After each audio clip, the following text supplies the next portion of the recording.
Now let's welcome Mr. Voravate Chonlasin. Thank you very much. First of all, I would like to thank everybody for your invitation for me to join these very important knowledge sharing sessions that organized by graduate clubs and the Office of the Advancement of AIT, and also the team from the Office of the Vice President for Knowledge Transfer, Dr. Naveed Anwar. So thanks for seeing me as one of the alumni that maybe can share some experience that can benefit to the audience sitting today, watching me today, and also the other persons that may be interested in the consultancy businesses and also want to enter into the businesses. So I believe that the information that I'm giving today will more or less benefit to you in various ways, especially in the time of the COVID-19, that everything is uncertain, and also there are very dynamics of the mobilization of the international funds and resources. My talk today has been prepared based on my own experience. Although I'm working in AIT for more than 20 years, and also working with the projects offices of the World Banks and ADBs and USAID and GIZ continuously. However, this is the view that I would like to share from my professional point of views, and it will be more on a practical sense that you can perhaps explore further whether this will be meaningful to your professions and also your businesses. So now I would like to share my PowerPoint presentation.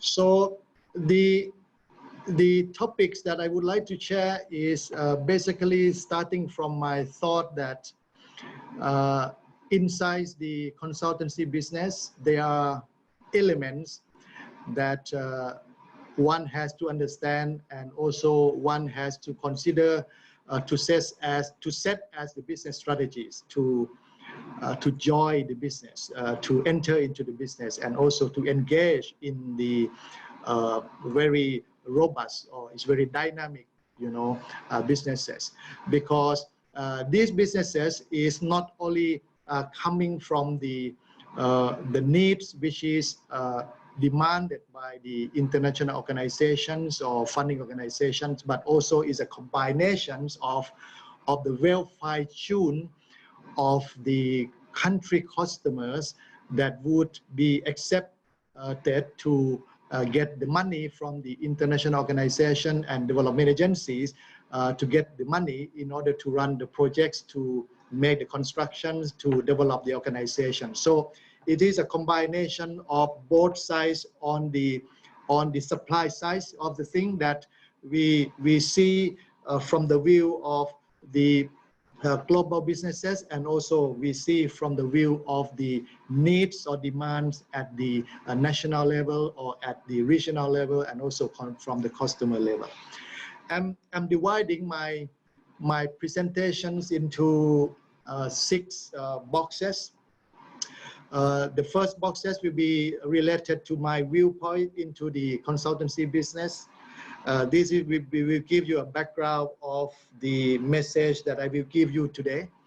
The second is what are the possible windows that we can select or we can explore that will be helping us to start consultancies, to start joining the team, to start changing the job, and also maybe to become, international consultants or experts that you can get jobs and works and assignment around the world. The third is the entry points of the consultancy business that we also have to look what are the what are the normal processes that help the business entities and individuals to opt for entering into that, considering from the years of experience, considering the specializations, considering the network that he or she have had, so that what are the process of the project cycle management that we can practically enter into business.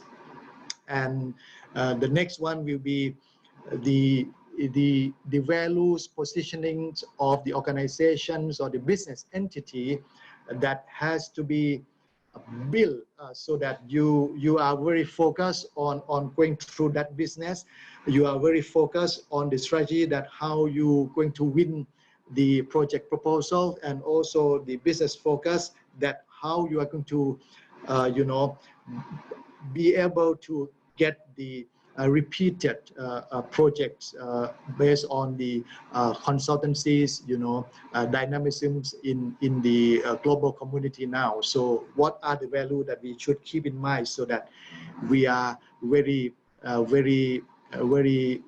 direct and very have a very strong foundation on that. And also the fifth one is on how we can position ourselves in terms of the type of the business that we have to go into. There are many types of the businesses. It can be infrastructure businesses. It can be regulation businesses. It can be environmental businesses. But where you are going to position as the individual experts, the team experts, and also the organizations or company expert into that businesses. And also I will end my presentations by the skills that we need to get involved or get engaged in the consultancies, activities, and businesses. So I think first of all we have to check our identity before we go for a business, because the consultancies is half academics, half business, and also it is a combination that sometimes we call the consultancy games. So I think first of all we have to be able to see ourselves or see our company, what actually the spirit of the companies or the vision of the company or the identity of the company that we would like to tell ourselves, that we are ready to tell to the clients, to the funding organizations, or to the project implementation agency, that these are the stuff that we are good at, and we have proved that we are really good at that particular technologies, and also know-how, and also the specialization. You have a lot of options. Although you might be the consultancy firm that you are very much specialized in the construction management or infrastructures or high-rise building, you can also find a way in order to reshape yourself, in order to enter into the other elements of the consultancy as well. So number one is you might like to enter into the technical services that related to the hardware part, the infrastructure parts, the roads, the bridges, the environmental facilities, so on and so forth. You might also position yourself in order to send the message to the funding agencies. What will be the big pictures of your specialized in terms of the management services that you may like to highlight in your capability statements? And so when you make a presentations or when you are writing proposal, what will be part of your organizational introduction that you want to map, that you have the specialization in managing the infrastructures, organization, finance, and also the social integration into that service. The third would be, in terms of the related to project cycle, you may also have to look at the possibility of how you would engage into the turnkey stuff of the consultancies. Are you able to address the operations? Are you be able to address the maintenance solutions? And then if you are ready in that, so the way that you present yourself or your company to the funding agencies and also maybe the international partner can also frame in a way that make them, very confident in you. And these have a lot of combination between the technical knowledge and also the management knowledge, and as well as the knowledge about dealing with the organization and people and other experts. Many cases, there are also a way to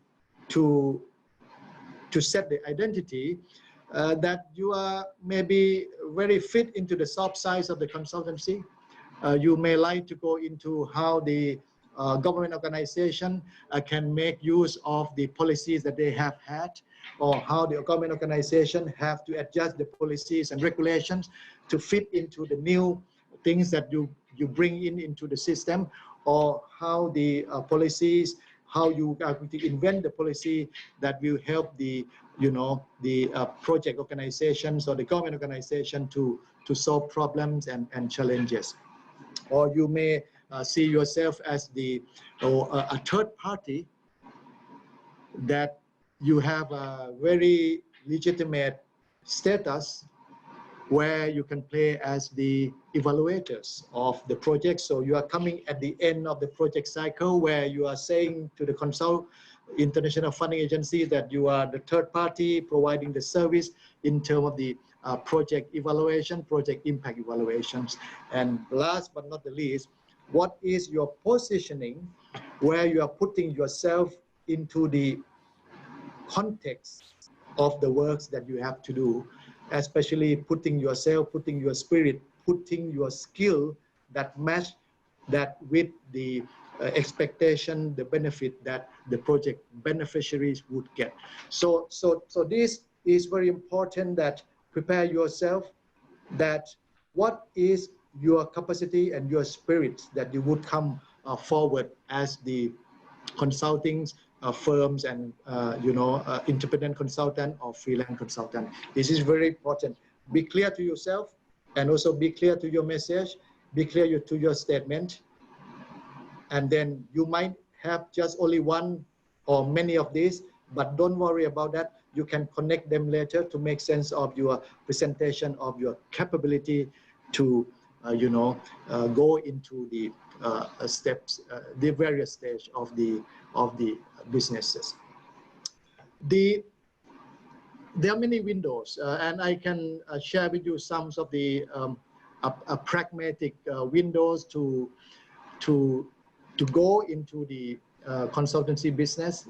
I think we have to keep in mind that experience of the same sectors, of the same infrastructures, and also the same component is very important.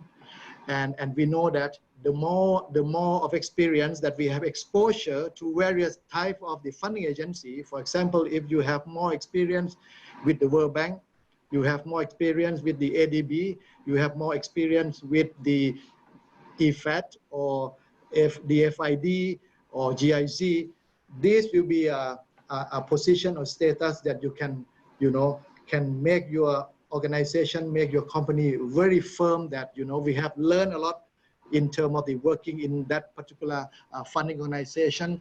We know the process of the project management, we know the process of the procurement of the works, and also we know the process of how the World Bank or the ADB, monitors and evaluate the projects down the line. So that is very important, that we have to show experience, not only the technical experience, but also selectively diversify or put yourself into diversity of exposure to various funding agencies. Having said that, I don't mean to say that it has to be only international funding agencies. It can be also the national funding agency, local funding agency, where it is taking your first step in order to go to the upper level of the, complexity of the projects and complexity of the global funding facilities. The second one, I would say it is very important, not only in terms of the team of the consultant, but also the connections that you have, especially the connection that you might have in order to get the updated news of what is going on in those countries, that they can be your, project clients. So it's very important to have a connection where you can get the updated news of what's going on, what will be the priority of those countries, what are the urgent agenda, national agenda of the countries, or the urgent agenda of the region, for instance. For example, we know that now the ASEAN connectivity is very important and is also one of the urgent agenda for ASEAN, so that ADB have been given a lot of the infrastructure development and also the connectivities, land connectivities, air connectivities, and also maritime connectivity. So that type of the connection that you get some news, so that you can present yourself in a way, and also you can also make sense of your identity to adjust to what is the demand at the local context, where you can fit into the serving the project in order to make the projects achieving the objectives and goals. So I think connection is very important that way. The second way connection is important is for you to grow as an individuals, or a career growth. We need to maintain the connections with the experienced consultant. We need to maintain the connections with the consultancy partners.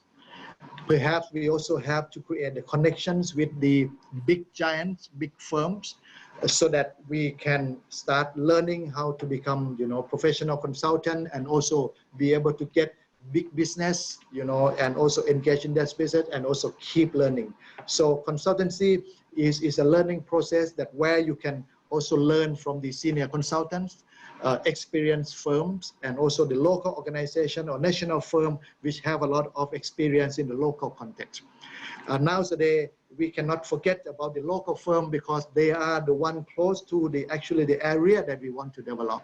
Without knowing the local firm specialization, maybe that will dilute your capacity, because you are coming from the international organization or international consultancy firm, but you have no ideas what is going on at the ground level at the country you serve. So it's maybe is a disadvantage for you as a consultant if you are not knowing that. So knowing on various directions, that will be a good plus for the consultancy entity, consultancy company. The third is we need to find where we standing at what place. Say for instance, if we are taking example of AIT. AIT is the international organization, international academic institution, and at one point, at one unit, we also have the unit that focus on the consultancies. So AIT see itself at the regional representation, right? At one point, AIT can be a national representation, if that is fit to Thailand, for instance, or AIT cannot be the regional representation for ASEAN if it fit to that particular context, or AIT can be part of the regional representation of the global community of consultancy when it's fit into that area. So I think we have to find out what are the industries, what are the areas where we can be there and we can exist there in order to add values to the consultancies that the client organizations or the country would like to use us. At one point, AIT maybe become the good representations of the education projects in Afghanistan, for instance, because we have exposure to the education system in the less income countries. So that can be also the way that you would see yourself very clearly and be bold about that, and also be able to present yourself that these are the surrounding things that you can make your position very strong. And of course, I think it is very important that the skill of exploration, the skill of alertment, the alertment, the excitement that you have in your leadership style, that you would like to explore and find a way in order to alert businesses, in order to learn, in order to take risks and find some business area where you can engage in is very important. So those who are leading the company or leading the team should not stop to keep exploring, although there are a lot of mistakes on the way, there are a lot of disappointments on the way, but at one day, you will find the very small spots that make a lot of values to the business that you are doing. So these are very important open window that is not difficult to find, but it can be, you know, found from yourself and also your company if you have, you know, enough, you know, informations and also enough, you know, interested and exciting about it. So the entry point for the consultancies that we can, I would like to share with you is the entry point is that at the end of the day, for those the colleagues who are now graduating from the master degree, you may like to go into this business as the individual consultant, so you can opt to do so. You can explore, you can get connections, you get to know many people, get advice from the people that you work with, also check information from the websites of the IFAD, World Bank, ADB, you know, or even the national banks, funding agency in your country, and to see where is the pathway that you can move into that business. The second one is participation in calls for expression of interest, because these participations with the eagerness is helping you to sharpen your skill, not only in writings and preparation of your CV, but also make sense what you write, and also try to conceptualize what have been provided in the TOR, and so that you can answer the question that addressed in the TOR in a more sensible ways, and also more meaningful way, and also more value added way. So I think the one way to do is to volunteer or to participate in the process of the project's formulation, project design, preliminary designs, and also proposing the concepts of your thought, of your ideas of, you know, going into the consultancy business. Also, you can become also a team of experts if you like, because this means that your CV have to be very meaningful, your CV have to be bold, and also your CV have to be showing a very specific specialization in different sector where you want to go in, and that will give your position where the team need you to be in, so that, you know, you can start not doing business, but start sharing your professional experience, sharing your ideas, sharing your technical ideas, sharing your academic idea to that. So it's actually very, very nice flow where you can mix your, you know, theoretical concepts after the new graduation to the practical concepts of the project design. So personally, I like that a lot, because consultancy is not purely academic, and also it's not purely technical. It's a combination of how you trade off between, you know, academic thoughts and also the practical ways of making change to the something that the client organization need your help to help them. All right.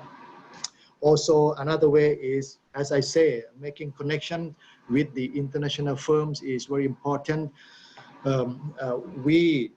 I and the team at AIT have started to bridge the connection with the, for example, the main hydropower firms in Australia and Tora, who can, you know, get a good big projects which is related to the hydropower, for instance.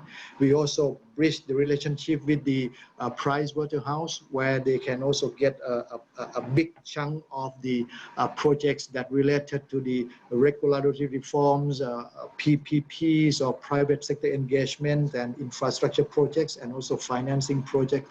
So this is very important, that how you are going to find a way or have the strategies that strive to joining and showing your ability to international firms. All right, and that is very important. And also fit yourself into all the stage of the project cycle. Starting the project formulation is purely sitting and write something based on the idea of the experts around you. It is very important to start with. So be excited about that, because that's how the consulting works, because the consulting is taking the idea from different experts and be able to convey the message into the writings, convey the message into the construction plan, convey the writings into the design, convey the writings into the evaluations, and also to convey the writings into the presentations to the client organization. So engage yourself, synthesize the content that you are hearing, listening from other experts, and put together the ideas from 10 pages into half page. That will be a very good exercise that you can, start practicing and try to get into that environment. So I myself see the value proposition of the consultancy service. The first one is the macro level. All right, so for example, we have been doing a lot of capacity building, but the capacity building is a cross-cutting theme. Inside the capacity building is a lot of technical things there. For instance, the projects that we have worked in Laos PDR a few years ago is about hydropower, and our team doesn't have that, the technical expertise on hydropower. But the question is, the projects would like to build the capacity of how to run the hydropower projects in the new regulations. So this framing of the macro pictures also giving you what is the scope of work that your organizations or yourself can make sense to the consultancy work. It's not only technical, but capacity building is a soft size, is a people size, is a humanware that we can go into, and under that there are a lot of hardware, of infrastructure, electrical engineering, environmental engineering, climate change into that. So that is one of the macro level that you can project in order to, map out what are the areas that you would frame your specialization. Knowledge transfer, for instance, is very important, because every funding agency asking for sustainability. Build the capacity for 1 year, transfer the knowledge for 1 year, and after that, you move on to yourself. The client organization, the implementation agency departments have to move on by yourself. So the knowledge transfer is also a big theme of the thing, where you can fit in a lot of technicality under that, and that can make sense of the sustainability of the projects. So it is very important to look at the things and also try to translate those things into a meaningful element where you can help them to make sense of the things that they do. So this is another thing. And adoption of technologies. We are talking about the ICT, we are talking about database, we are talking about AI, IoT, and digital transformation. These obviously, at the end of the day, as I said, the benefit of the project, whether you are a consulting firm, whether you're a funding agency, whether you are the governments, they are looking for the sustainability of various aspects to the beneficiaries. So the sustainability bits of the project design is framed in a way that you have to present the theory of change, where people can see the longer impact of your projects. Although your work stopped after 5 years, the project stopped after 10 years, but that leaves with a lot of continuity of what you have put in there. So that is the macro level that I could see as how we are going to value of our consultancy. The strategies is a smaller part where you be able to go into that. The first one is, to me, is very interesting part is the regulations. In developing countries, many things cannot be changed just because of it is bottleneck at the regulations. So if it is about something that you want to make something happen, maybe you also have to look at how you are going to advise in order to transform or reform the regulations, so that your consultancy will be able to materialize. Because we start if we stuck to the regulation, it cannot be materialized in the field, and that will be no sustainability. So I mean, your credibility or your project will be not achieving very much. So that is the thing that we also have to keep in mind.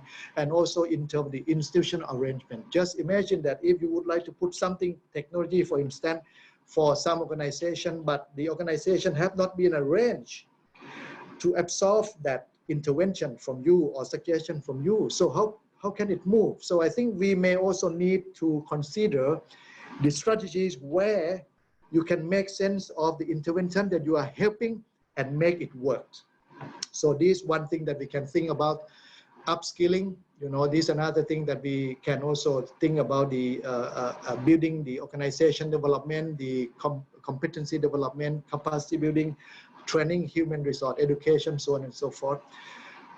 Narrowing down the gaps. Some consultancies cannot happen if there is a lot of gaps in organizations.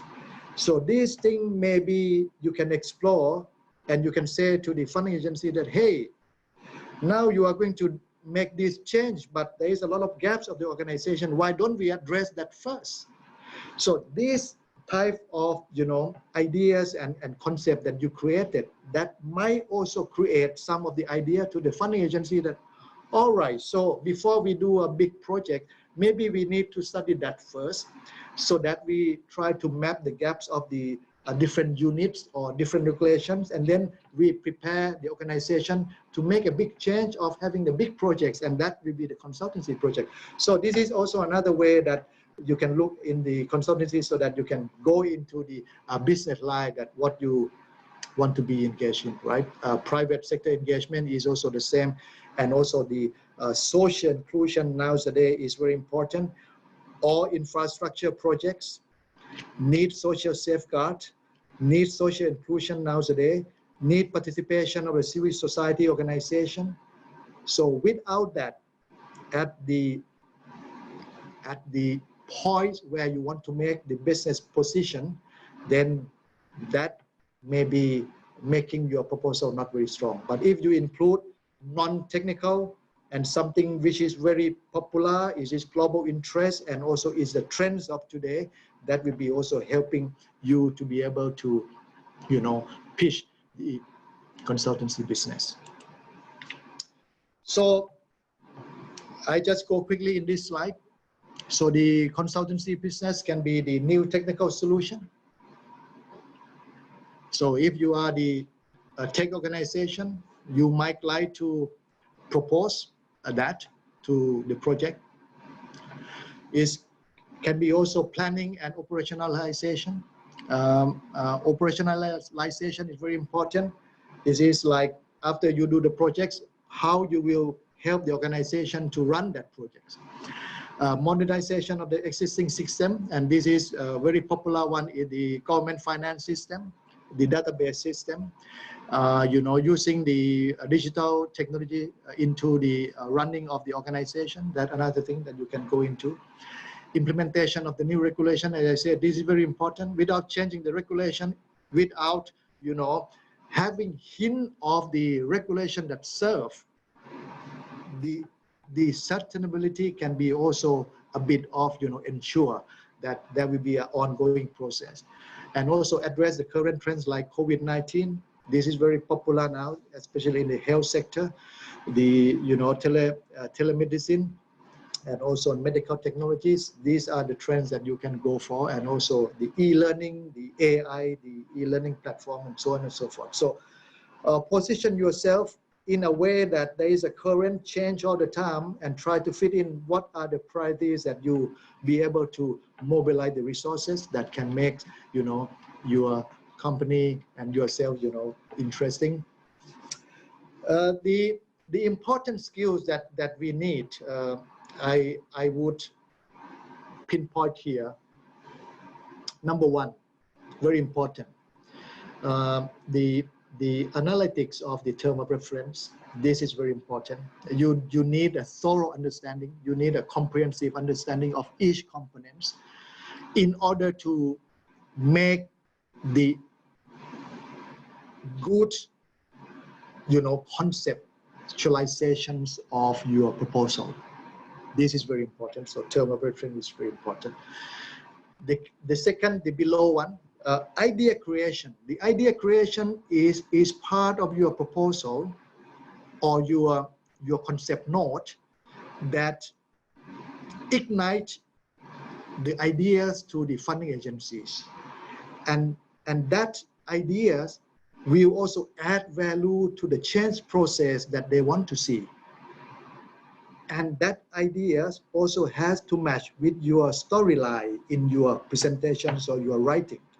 So you have to make sense all of things, although having add some ideas, but you have to link with the change process that you want to bring in, and also the way that you present the thing. So this is the creation part, where sometimes, you know, many projects request you or ask you to also suggest the modalities or the approach and process that you want to do. All right, so that is very important. Now coming to the third, on the up part, is the writing. Is, you know, in writing your presentation, it is very important that you have to make it simpler. But in this simplicity, you have to thoroughly represent your idea, and also thoroughly to represent your approach and method, and also including your specialization and your team specialization. All right. The next one is the, you know, we need to do a lot of research before we doing a lot of consultants. So we have to ask a lot of questions. We have to get data. We have to get the previous experience. We have to get previous projects. Presentation also very important, that how you present verbal presentation using media and make storylines and attract them, and also ready to answer the questions, and also ready all the time to, you know, to respond to the negotiation on the table that you are getting from the client organization. So in conclusion, consultancy is a business game. It is more than academic exercise, but we do need the knowledge and skill that you study from schools and also universities. Business experience and connections are very important. So this is representing in your CV. How you prepare your CV is have to be bold, firm, and very specific. So how you present yourself in your capability statement of the company and organizations, and also your CV preparations, this has to be very speaks to the sector that the consultancy is going to work with. And also the entry point of the business is along the pathway of the project cycle design. All right, so actually we have to spend time on studying where can be the point of entry that makes sense to you in that particular sector, in that particular business, so that you can make yourself, you know, meaningful to that. And actually this is the opportunity. Say for instance, the World Bank might be thinking of something that need to be intervened in Thailand, but they have no idea. So is this a way that you might also come to the World Bank and propose something that very meaningful to their country strategies or international strategies on that, so that you can also help them to think of the creativities and intervention that making sense. And that is the starting point of how you engage in the consultancy business. Presentation of the document, I'm going to say in a very simpler way here, is that actually all of us or many of us have not been used Microsoft Office in a very maximum way. But there are ways in the Microsoft Office that can link information from PowerPoint to Excel and to Microsoft Word that make your presentation very consistent, very nice designs, and also change-friendly documentation. So this is very important because it saves cost, saves your time, and also making the things are connected. All right. So presentation documents, preparation of document is very important. And last but not the least, whatever your identity, whatever your visions about the consultancy, whatever your spirit in there, you have to align that spirit into the scope of work that the business given in the term of reference. Thank you very much for this.